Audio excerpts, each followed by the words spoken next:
Hey guys, welcome back to another video of Chess Blast. Today we're going to learn the Nakhmanson Gambit. Let's get right into it. The Nakhmanson Gambit can get you some really aggressive positions. The Nakhmanson Gambit's an opening for white and starts with the moves e4, e5, knight f3, knight c6, bishop c4. Now this is the Italian game, but if black plays knight f6 here, we can play d4. Now after they capture our pawn, we castle. Now this pawn on e4 looks like a free pawn, so most players will take this pawn.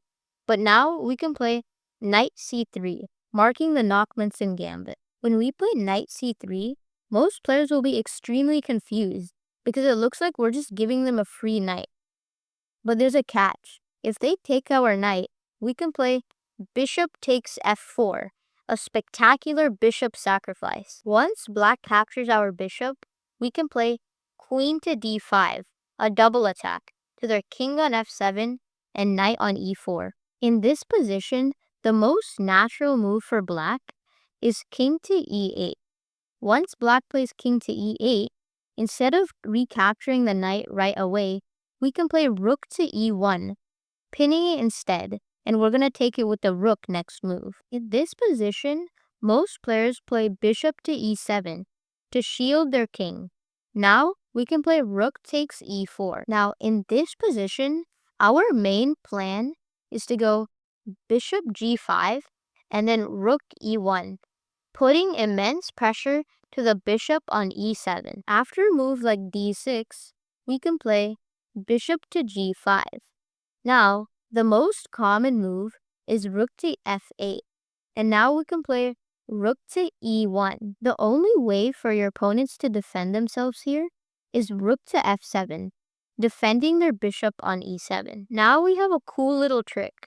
We can play bishop takes e7, and now they have two ways to recapture, with the rook or with the knight. First, let's see what to do if they recapture with the knight. When black recaptures with the knight, we can play knight to g5, attacking the rook on f7 and forcing it to move, which would make them lose the defense of the knight on e7. Once the rook moves back, instead of recapturing the knight right away, we can first play queen to b5. And after black blocks with any piece or pawn, we can go back to e2, putting even more pressure to the knight on e7. And next move, after black plays anything, we're going to play rook takes e7. Going back to this position, if they recapture with their rook, we can play rook takes e7, and after they take back, we can play queen to g8. And remember, their knight can't capture our queen because it's getting pinned by our rook. So what they have to do here is play king to d7.